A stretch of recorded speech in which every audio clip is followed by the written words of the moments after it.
Montezuma to the shores of Tripoli. We fight our country's battles in the air, on land and sea. First to fight for right and freedom, and to keep On this episode of Cigars and Sea Stories, Mike and Bennett are sitting down to talk about Etools, because they're awesome. Fucking weapon, baby. Not just the guy that they don't just dig holes. You can use that shit like William Wallace. Dude, if I had an Etool kill, that's all that I would ever talk about. Exactly. I've always thought that it was a very good tool to like decapitate someone with. Fuck yeah. You turn that thing 90-degree angle and start hacking at a throat, you're chopping head off, folks. Well, the problem with it, see, this is one of those long-standing debates, like the chicken or the egg, right? Do you have the Etool completely extended, right? So it's more like a slashing weapon, right? Or do you have the Etool bent, so it's more like a bludgeoning slash? It go to somebody. Now, I am always me. This goes back years because again, I have it's an age-old debate, right? An age-old debate, at least in my own mind. At least in my own mind, right? So, I had this dream once. This is like 1998, 1999. I can't remember if I was in Bosnia or not. So it's one of those ones. If it was 98, then I was not. And then if it's 99, I was. But either way, I had this dream that we got into. It got so shitty that we got into like hand-to-hand battle. Right? Right. Like. You had the dream. This is not unique. No, this is not unique. I had the. And it got down to a point where I was fighting with a Etool in my right hand and a Kevlar in my left. And I was doing fucking damage with both. You're doing God's work at that point. You're doing God's seriously? Work. Were you holding like the netting inside of the Kevlar? Because that's my dream. I'm not swinging that bitch from like over the ear. No, it's like a shield, right? It's like a fucking shield. Hell yes. Hell yes. I would totally use my Kevlar as a shield. Go on. I'm sorry. So you know what a buckler is, right? It's like a small shield. So what you could do is actually put your arm through the chin strap, and it would stick to your arm, right? Yeah. So you could literally use it like a shield. Oh yeah. Well, I wasn't. I was smoking people with my Kevlar, like smacking on the side of the head with the K-pot. Oh, nice. Just tearing that ass up. But I had the problem was, and this is what changed my whole philosophy about the Etool, being in a bent state, in a 90-degree angle state, is that it got to the point where it just got too damn hard to pull it out of people. Oh. That's instead of slicing into them and you just being able to move on. Right? Yeah. Instead, it would get stuck in people. So you're like, I got to pull it out of this guy. What the fuck? Always ripping it out of people. It's always a good way to start an episode, you know. Right. No, I'm with you. Well, see, okay, situation dictates. I hate to be that guy. But it's like, when do you have it in the 90-degree? You've got to put it in the 90-degree, and it's typically because you're starting like the early phases of a fighting position. Yeah, so then you're just clamping it down into the ground, little pull. You can move some ground quickly that way. Right. Like if you have to trench. Right. But other than that, you start using it like a shovel. Once you get a little deeper. Right. And then you're slicing and dicing on that much rucker. Right. So, oh man, this is a damn good debate. Do I want that thing in a 90? Because I totally understand that you got to pull it out. But at the same time, I mean, you're going in at a 90 degree. you're Oh, gonna be it's jostling some shit around when you go to pull yeah, that yeah. thing It's out. done. It's You know, over. you hit on either side of the spine and start pulling things around on a 90 degree. You're leveraging some shit out of place that a chiropractor ain't gonna fix. Whoa, No. whoa. Right. You know, I mean, but you could thoroughly sever a limb. You know what I mean? I yeah, mean, you could do it with it straight too, especially if that person's on the ground, a la Braveheart, where Grandpa, what's his fuck, had his arm down and that axe came down, oh cut his hand off at the wrist. Right? Yeah. You could roll that with an Etool for sure. See, like, I love the Etool because, I mean, it is the entrenching tool, and you're obviously supposed to be digging fighting positions with it, not necessarily slaying bodies with it. But we've all thought of this. I mean, it is something that we've all, like, oh man, I would totally get an Etool kill, especially when you're sitting there filling sandbags. Well, remember Leo Jenkins' interview where he was talking about how they roll. Well, I think Marty Scoveland talked about it as well too, where they rolled around like who's going to get the first knife kill. Right. It's some funny shit. Meanwhile, the entire time we're like, who's going to get the first Etool kill? Like you know what it was? You know why I thought about getting Etool kills all the time? It's because I was using the fucker. It's because I was right. We had shovels in some places around the PB or the fob or whatever. And like, quick little side note, we used to have to fill sandbags in order to get into the chow hall, which is some bullshit. But at least at that point in time, when you're like super, super tired and you don't want to do that. And then of course, you know, you're out in position and you're constantly refortifying your position and you're filling sandbags. Like, dude, fuck this. Fuck filling sandbags. This is bullshit.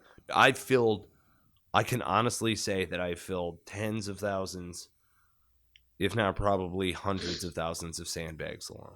Like, I know for a fact that I filled over 10,000 sandbags. I guarantee it. I know for a fact. And when you fill over 10,000 sandbags, not unlike when you get 10,000 hours in something. Wait, no, this is slightly different. Because once you get past 10,000 sandbags, you think about killing people with an Etool. And when you get past 10,000 hours, you master a skill. So maybe it's slightly different. You know what I mean? But like, around the 10,000 sandbag mark, you're thinking about stabbing somebody to death with an Etool. Well, way before that. Probably the guy that gave you sandbags. Probably about the 50 mark. You're ready to stab that bitch in the throat. Dude. With an Etool. So, you remember that show, The Deadliest Warrior? Did you ever watch that? The Deadliest War. Oh, yeah. Where they pitted two different types of warriors against one another. Yeah. I think it was on like FX or one of those shows. Well, I remember they had the entrenching tool as a special weapon for the Green Beret. Really? Yeah, and it was matched up against the Spetsnaz ballistic knife. Entrenching tool. Yeah, so we could probably add, and when we do our show notes, we should probably add this. I bet if we went to YouTube, I bet we could find, because I remembered them using it on one of those gel torsos. Yeah. You know? And if I'm not mistaken, when they used it on the torso's head, it like the brain that was in there like popped out. That's fantastic. And then like it sliced into the intestines. It just like opened up the body cavity, man. Dude, I'm telling you. I mean, that's its purpose. Okay, if you've ever gone and tried to dig a fighting position in hard-packed, you know, like Mojave sand, you know, or whatever, it's just... Right. You can say what you will about the top. We're not talking about like the tank trail. Why would you build a fighting position there? You know what I mean? You're talking about like Like range 119 just immediately pops into my mind because it's a mortar range. And we would go out there and that, oh man.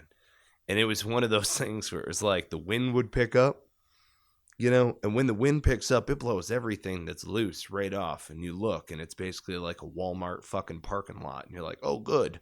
I get to dig a fighting position for my mortar too. You know? I'm glad that I'm in 81s. Fantastic. So, oh God. Anyway, it's just, it's one of those things where it was like, and I remember, oh dude, the first time that I ever honestly used an Etool, you know, you use a little bit, I guess, in boot camp, but the first time that I ever used it for real to dig a fighting position is in SOI. And I think we had to do, I think SOP is 2 M16s across, you know, and that's Right. like how you measure it or whatever for your fighting position. But we did like 3 or something. We did like a third extra the work. And the instructor came out and he's like, holy shit. That is the biggest mortar pit I've ever seen. Like we had benches built around the thing, and like you could get up and then like take a couple of steps forward to get to the tube, kind of a deal. It wasn't like you were huddled in around this mortar tube, and then everybody had to kind of like dive into the dog leg or whatever. But dude, we were out there all day digging with Etools, bunch of stupid fucking boots, and all of our buddies just. Like they would come over, like the different teams would just come over and they're like, oh, okay. And then they go back and I'm like, fuck these guys. What the hell are they talking about? Fuck them. You know, and it's not like any of us are in charge. We're all in student status, but we're out there hacking the grass and everything and digging up rocks and shit like that. And the sergeants came out there and they just started laughing like idiots. Like, you guys are fucking retarded. You know, everybody else is sitting around eating chow and you guys are still digging. Like, oh no. Oh God. It was bad. Yep. So do you know, I mean, all right. So you know, I'm at training right now for my job. Yes. And I have a guy remote right now. Yeah. Yeah. There's a guy. I'm in St. Louis, folks. So there's a guy here who literally, all right. So he does like historical recreation stuff, right? Yeah. Since we're talking about weird, we're talking about the Etool, but it's going to probably morph into a weird battle implements, right? See, so it's where I'm going isn't weird. It's just weird for the time. Okay. So this guy does historical reenactment. So he was telling me the story. He has actually a Boyer and a Fletcher. So he makes bows and arrows like out of shit you find in the woods. Oh yeah. Which is just awesome. Badass. It's badass to me. Man skills. Right.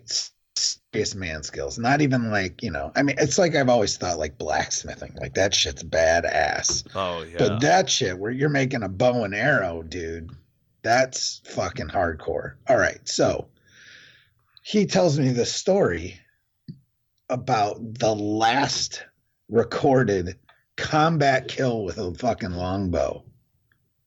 And it was in World War II. No. Yeah.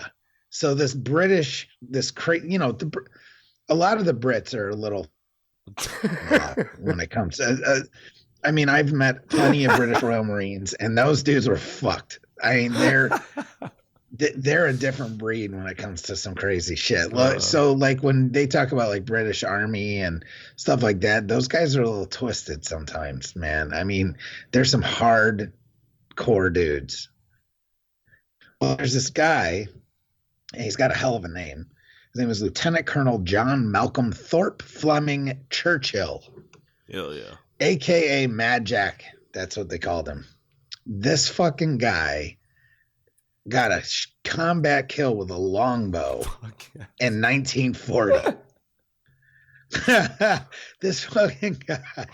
We got a crowd at distance, mates. He used to go into battle carrying because most I don't know how I don't ever remember really seeing like British officers carrying rifles. Usually it was like sidearms, right? But I don't really know. All I know is that this guy carried a fucking longbow and a fucking sword into battle. Yes.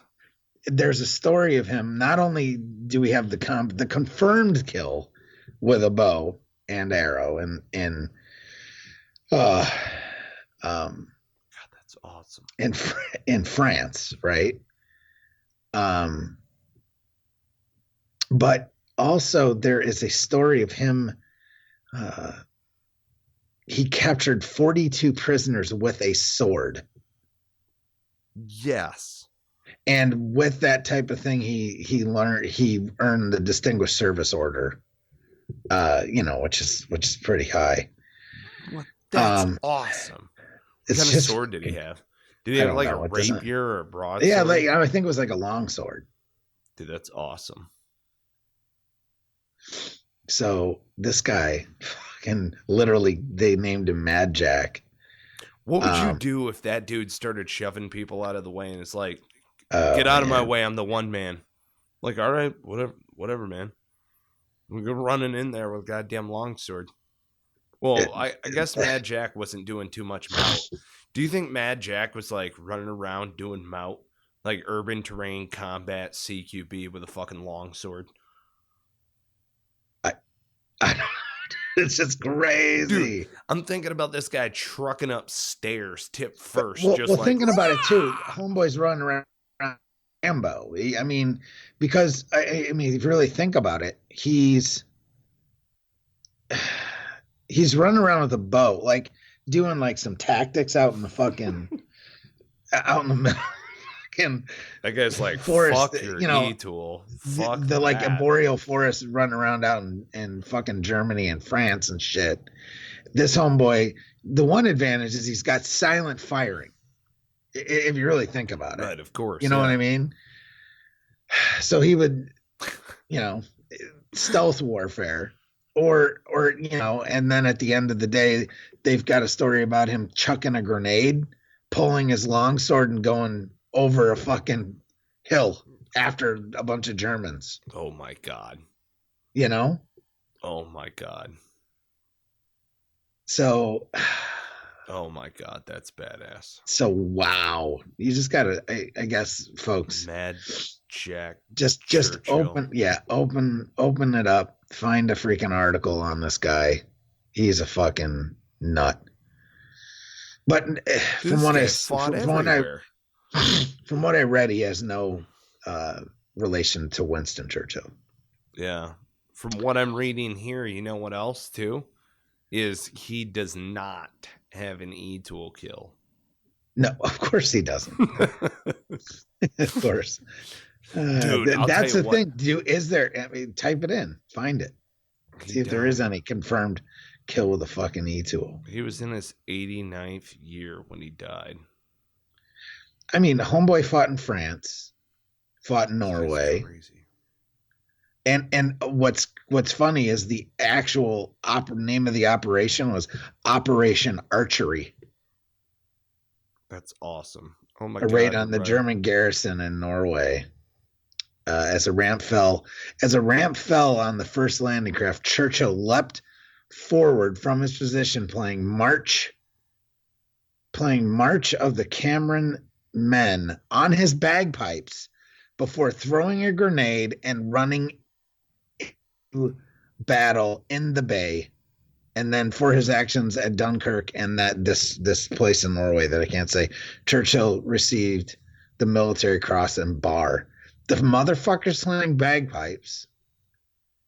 This guy's awesome. He's got a Scottish broadsword slung around his waist and tosses a grenade and then pulls the sword and runs into battle.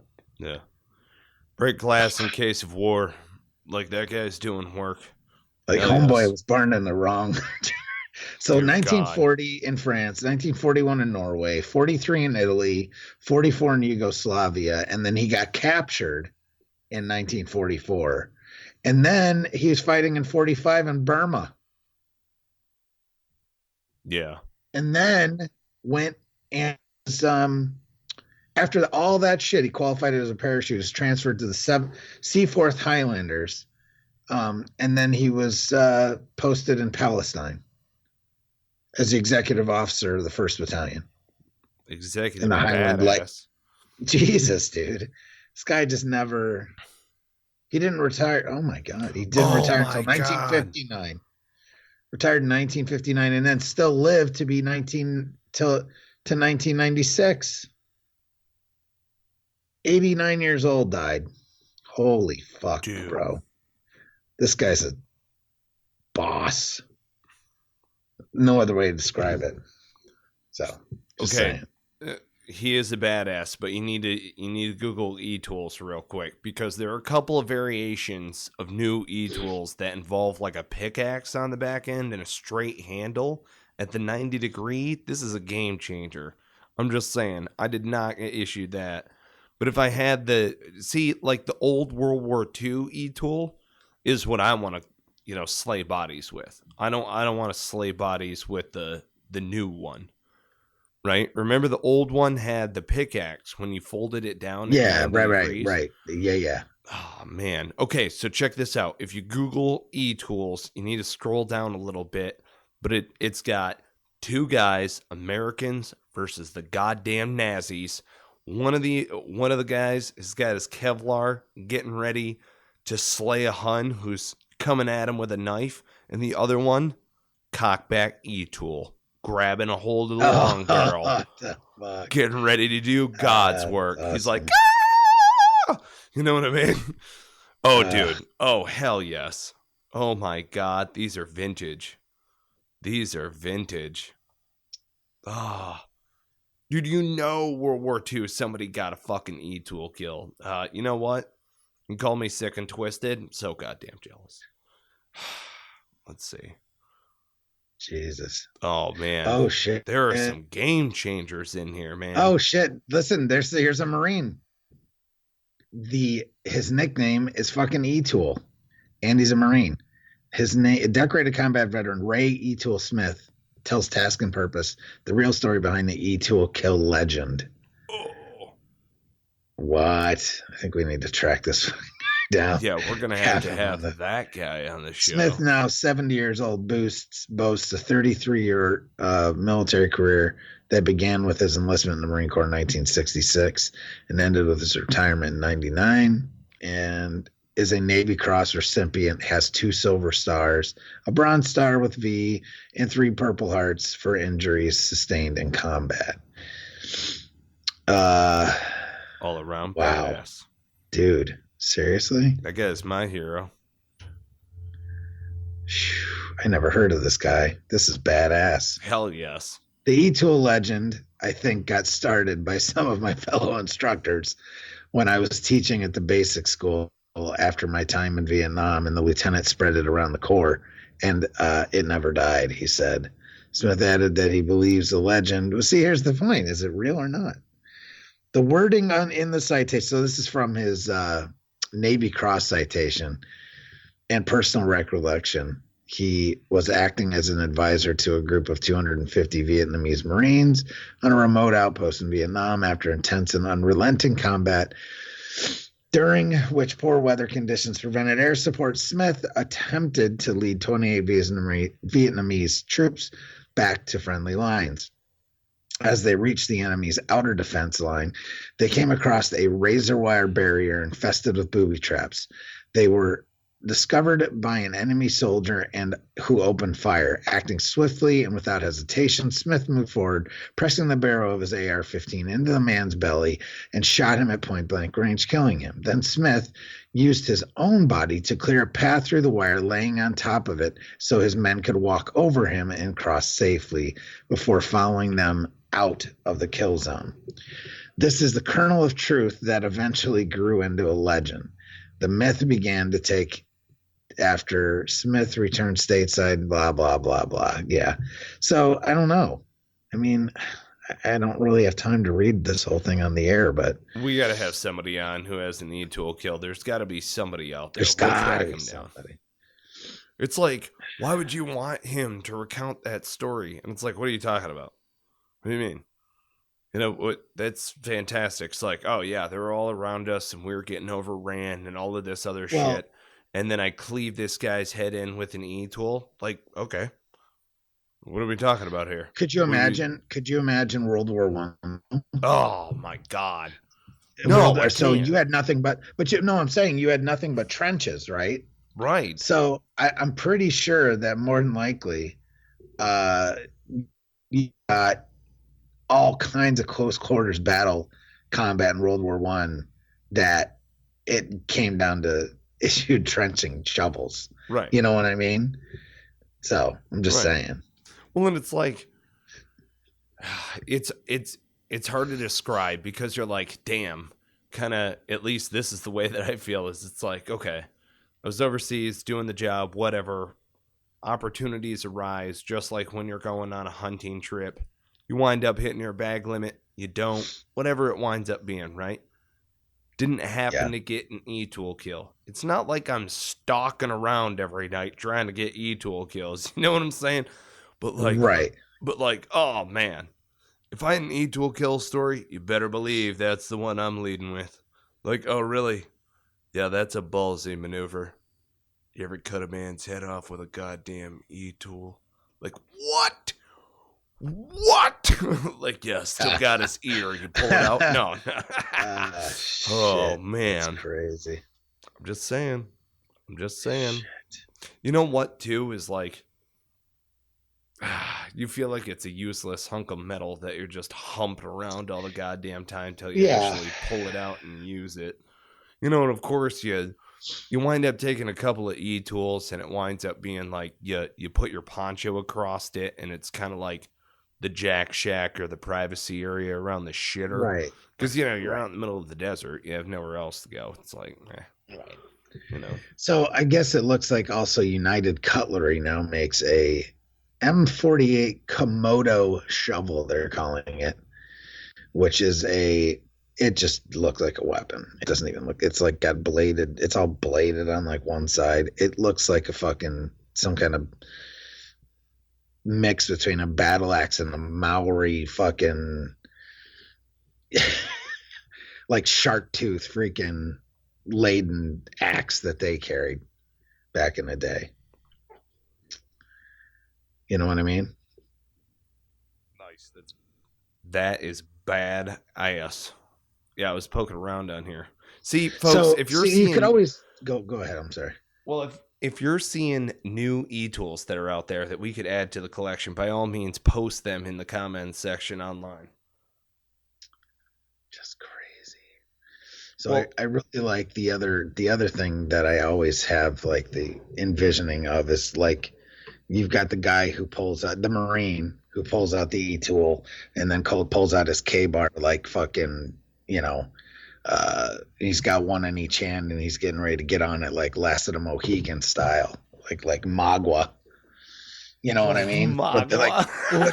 You know what I'm talking about though? Yeah. Like, dude, I know exactly what you're talking about. Pulls out the tomahawk and the freaking knife and he's like, let's get this on, bitches. You know? And then freaking Mr. Mohegan with his big blue fucking beaten stick with a spike in it. Fucking oh my God. Brings the pain. See, brings the fucking pain up in that shit. If you're talking after tomahawk, Magua fucked up that dude, man, or after Magua fucked up his son, fucking Chingach Cook got fucking busy with that blue stick. Opened up a fucking 55-gallon drum of whoop ass on that motherfucker. I always go straight to the Patriot whenever I think tomahawk type shit. Because my boys and I are going to be out in the woods. Homeboy did that. He pulled his tomahawk and then he pulled like that deer horn antler knife that he had, man, was tearing shit up. Right. Well, and see, now they're all, you know, of course, one of the boys just got gunned down. Don't get me wrong. But like, you know, dad is going to be walking out tossing ARs to the boys like, boys, No need to reload for your brother over here, okay? Aim small, miss small still applies. I'm gonna hack everybody to fucking bits. I'm This is gonna happening. tear through them like Right? a hot knife through butter. Well, and you go to the father in you kind of a thing, and you're just like, you have my son, and now I'm going to hack you apart in a fucking river with a goddamn tomahawk. I'm gonna kill you and all of your friends. This is happening. This is happening. Go.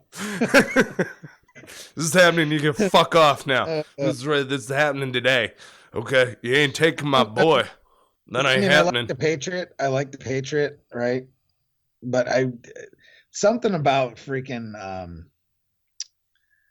oh Christ, Last of the Mohegans, man. Oh, no, I got you. Something going on in that movie. Those motherfuckers were mobile. They were right. Like they could just run. Like dudes are running down deer and shit. Right.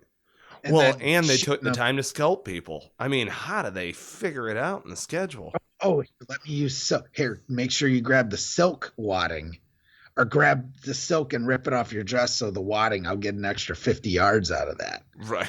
Like, really? That's badass. Like, what the fuck? You know, it's awesome. So anyway, history. The smell of history. It's a little freaking toasty sometimes, a little moldy, but it's freaking glorious.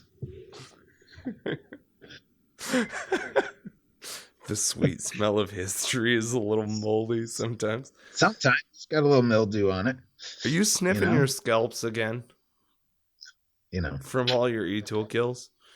All right. Right. We got to wrap this up. Folks, if you have an Etool kill, or if you have a badass Etool photo that you would like to share, do so on cigarsandseastories.com on the actual show page. Or Adam Driver and you have a lightsaber kill. Yes. Give us a call. Much obliged. Yes. Yeah, man. Just saying. Get that out there. All right. So, anyhow, I'm looking through some of these e-tools and I'm just like, I got to step up my fucking e-tool game. Anyway.